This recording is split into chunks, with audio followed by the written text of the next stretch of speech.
অনেক সময় মানুষকে ভয়ঙ্কর জঙ্গলি প্রাণীদের হাতে নৃশংসভাবে মরতে হয়। অনেক সময় তারা এতটাই হিংস্র হয়ে পড়ে যা মানুষ কল্পনাও করতে পারে না। নরপিশাচের মতো তারা কামড়ে ছিঁড়ে মানুষের শরীর ছিন্ন ভিন্ন করে ফেলে, যেই দৃশ্য দেখলে ভয়ে গায়ে কাটা দিয়ে উঠবে। আর ক্যামেরা বন্দী হওয়া গা শিউরে ওঠার মতো এমন কিছু দৃশ্য দেখতে চলেছেন আজকের এই ভিডিওতে, যেগুলো দেখে আপনিও শিউরে উঠবেন। সবকিছু জানতে ভিডিওটি না টেনে শেষ পর্যন্ত দেখতে থাকুন। শুরু করার আগে নতুন বন্ধুরা ভিডিওটিকে লাইক করে চ্যানেলটিকে সাবস্ক্রাইব করুন। তাহলে চলুন শুরু করা যাক। একদম শান্তভাবে বসা এই মেয়েটি ভাবতেও পারেনি হঠাৎ একটি অটার তাকে এইভাবে টেনে পানিতে নিয়ে যাবে। তবে তার ভাগ্য ভালো, সাথে সাথেই তার বাবা তাকে উদ্ধার করে, নয়তো এটাই ছিল তার শেষ দিন। রেস্কিউ টিম ভাল্লুকটিকে জঙ্গলে ছাড়তে এসেছিল। আরেক পক্ষ ক্যামেরায় এই দৃশ্য ভিডিও করছিল, কিন্তু ভাল্লুকটি বাইরে বের হওয়ার সাথে সাথেই আক্রমণ করে বসে ক্যামেরাম্যানের উপরে। দেখুন, কোনো মানুষকে একা পেলে একটি চিতাবাঘ কতটা হিংস্র হতে পারে।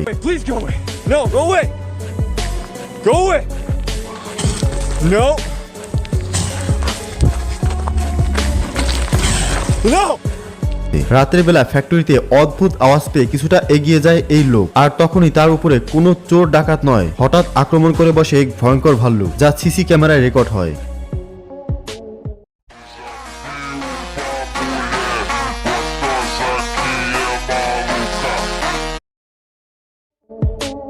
হোয়েল শার্কের মুখ এত বিশাল যে আস্ত একটি বোট গিলে ফেলেছে।